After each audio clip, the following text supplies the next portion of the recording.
ladies and gentlemen, and welcome to another episode of your one and only Tabitha Show right here on Alta TV Canada.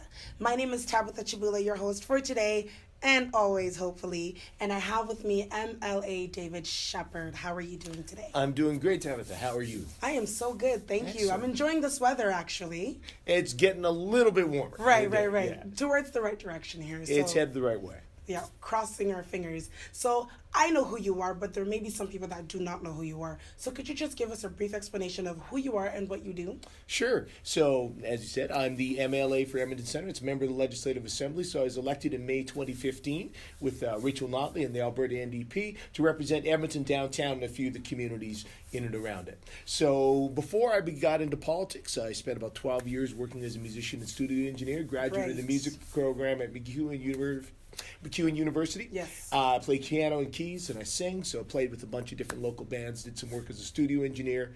Eventually went back to school, did a BA in professional communications.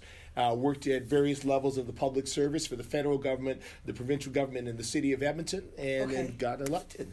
So, pause. You just bounced from music straight into politics. I mean, some people do music and then, I don't know, sound engineering or whatever the case may be. So why did you get into politics? Well, I've always had an interest in politics. When I was a kid, I used to always read the editorial cartoons, and I was fascinated by some of the stuff going on, even if I didn't understand it. Right. And I always had a strong sense of social justice. I wasn't a very popular kid. I got picked on a lot, so kind of had a bit of a affinity for the underdog. Sure. And so as I grew older, sort of got to know more stuff, and I started watching federal politics first, and then provincial politics, and became really interested in how that worked. And music itself, of course, is pretty political. It can be, right? A lot of times it's about community advocacy. It's about getting out, connecting with folks, sometimes advocating for change. Yeah. And for me, it was, I got involved in cycling locally. I ride my bike year round. And so got involved with some groups that were sort of advocating for better safety for cyclists, for some of the cycling infrastructure, the bike lane on 102nd Avenue. And that led to some community involvement. I got involved with the condo board at my building and sort of got a taste for what that's like. And they need to organize people, and they need to deal with situations when they come up, working with the budget. Discovered, hey, I seem to be good at organizing people, and so why not? It sort of got in the back of my head, someday maybe I'd like to try this out.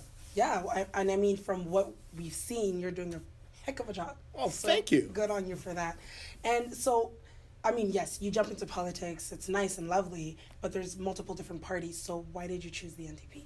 Alberta NDP, when I started looking around, around 2012, when I was first starting to toy with the idea of maybe sometime going into politics, we had a government that had been in place, a progressive conservative, for over 40 years. Right. At that point, it kind of felt, there's a lot of entitlement, there was a lot of lack of engagement. They weren't really listening to what a lot of people in the community, I think wanted to see. And a lot of people felt really disengaged and disenfranchised. So for me, I really wanted to get involved in politics to try to change that, to try to bring it back down to the ground, back to where people were, show people again that, you know what, you can be involved, you can make a difference, you can be heard. And when I looked at the scene, the party that I felt embodied that best was the Alberta NDP. I saw those 4 MLAs. They were working really hard. They were standing up for public services, for people's rights, for a lot of marginalized groups in the province. I got invited to a coffee party in September 2014 to support Rachel Notley when she was running for leadership of the Alberta NDP. I was really impressed with her. That's when I bought my first political party membership. And, less than 6 months later, I was a candidate. And I guess there you go. Indeed. So we know that you're planning something amazing for new Canadians, job opportunities and career opportunities. Can you elaborate on that? Sure, absolutely. So one of the things that I've spent a lot of time on as an MLA, being only the 3rd MLA of African descent ever elected to the Alberta legislature, I spent a lot of time working with the African Caribbean communities in Edmonton. So talking with a lot of newcomers or folks that have been here in Canada for a little while. And one of the things that we heard from them, and as part of our conversations that we had across the province, as part of the consultations that went into our Taking Action Against Racism strategy, one of the topics that came up consistently is we heard from people about the difficulties they had being able to get work in line with their professional credentials Sure. from their home country. So people are coming here with a professional designation, whether that's an engineer or a doctor or other fields, and they're finding they're having real difficulties getting a chance to work. So one of the things we committed to then when we rolled out our strategy last June was that we were going to invest to create a foreign credential recognition fund. Okay. So we've put $1.5 million into that fund to begin to develop tools that not only help measure somebody's credentials, but also their skills and their experience. Then once we've developed that tool set, that better assessment, we're going to be working with some of these professional organizations to try to improve opportunities for people to be able to get work in their field. So when you speak of tools, what kind of tools would be put in place to measure someone's credentials? Well, that's something that's still under development, so we're still in discussion. Okay. And as part of the part of our Taking Action Against Racism initiative, one of the other things we did was created an anti-racism advisory council. Right. So we just announced that last week. Sort of 24 Albertans now that from a number of different backgrounds from across the province who are going to be providing advice and feedback. And so that was one of the first at their first meeting last week. That was one of the conversations they're having. Is okay. So how do we approach this? What do you think are some of the best ways to develop that? Right. So it's something we really want to do in consultation with people from the community, with people from these professional organizations, and figure out what the best approach is going to be. Absolutely. And for those of you that don't know about this new council that just came about, the very first Albertan Anti-Racism Advisory Council, it is on our website, so make sure you go and check that out and then keep up with us. Okay. Indeed. So Jason Kenney has something similar going on as well, some type of strategy coming up to help out. So it's, they say imitation is the sincerest form of flattery, so I guess we should feel flattered. Right. But indeed, he made an announcement last week that he wants to also do a similar thing. He wants to try and make sure that people can get better recognition for their foreign credentials, which is great. I think it's a good thing to do. Of course, Mr. Kenney formerly served as the federal immigration minister. Right. So I guess in some ways you could say, future performance. Well, a good predictor of future performance is past behavior. If you look at sort of how he operated when he was the federal immigration minister, unfortunately, there was a lot of problematic stuff there. Nearly 300,000 applications that ended up basically having to get thrown out because the system was so backlogged. Right. People had been waiting for nearly a decade for an opportunity to be heard. Had to start all over at the front of the queue. There was a fake citizenship ceremony that he held. At a almost partisan news outlet. So it's some strange stuff like that. Making cuts to healthcare supports for Canadian refugees, folks coming in that were fleeing political issues and other struggles back home, and then cutting them off of healthcare. So there's been some problematic things in the past, and now the proposals that he's bringing forward, he wants to make some changes to the Alberta Immigrant Nominee Program to favor people who have a lot of money that can come and invest here in the province of Alberta.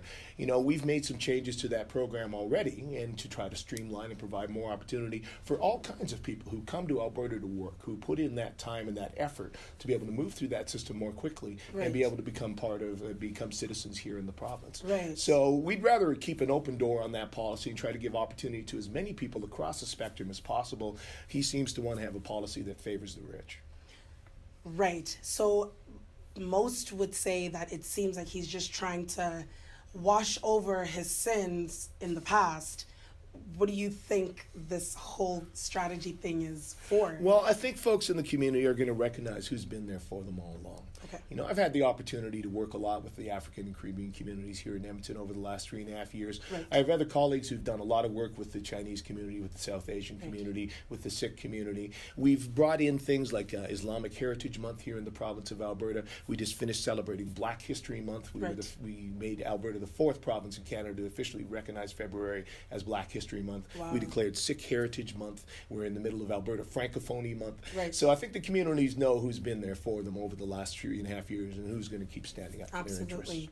And elections are coming up.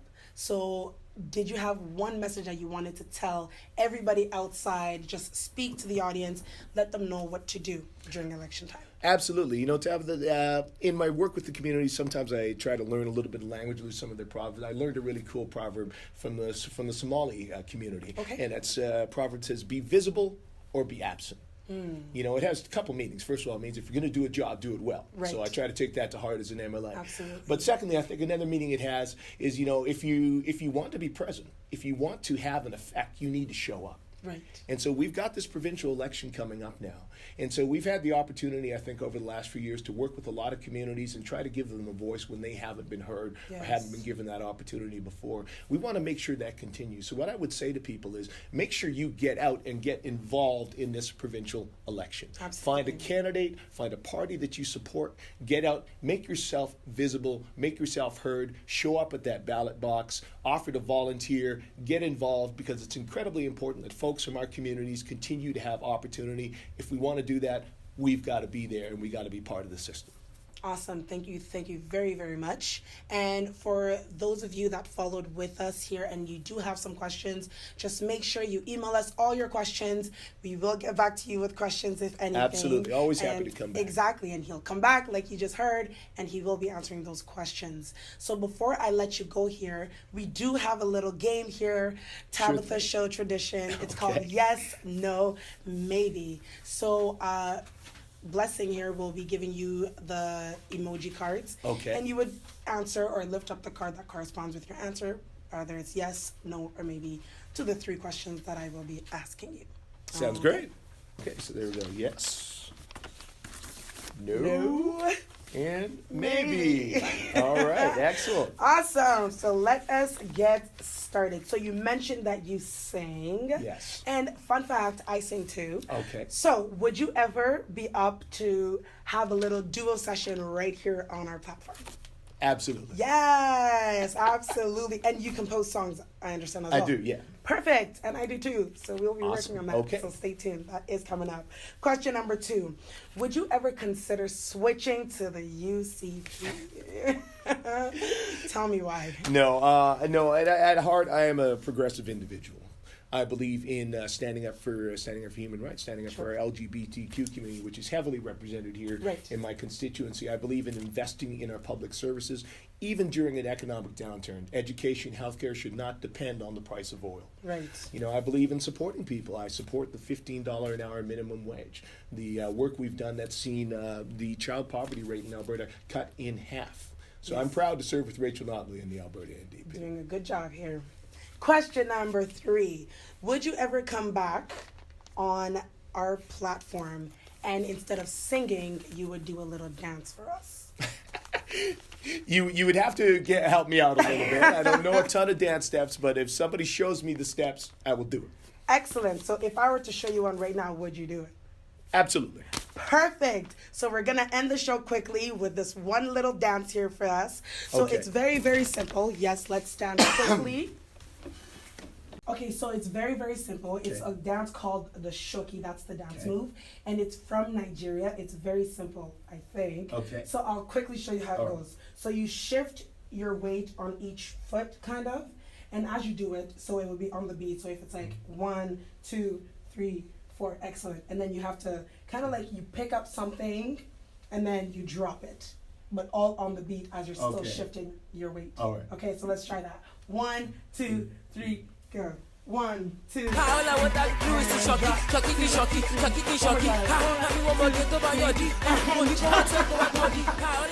is so awesome. Good job. Excellent. Right. Thank you so much for being here. My pleasure. And thank y'all for keeping in touch with the Tabitha Show.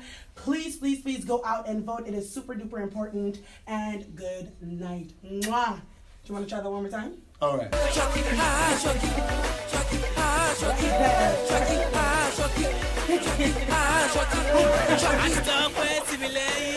Lovely. I love it.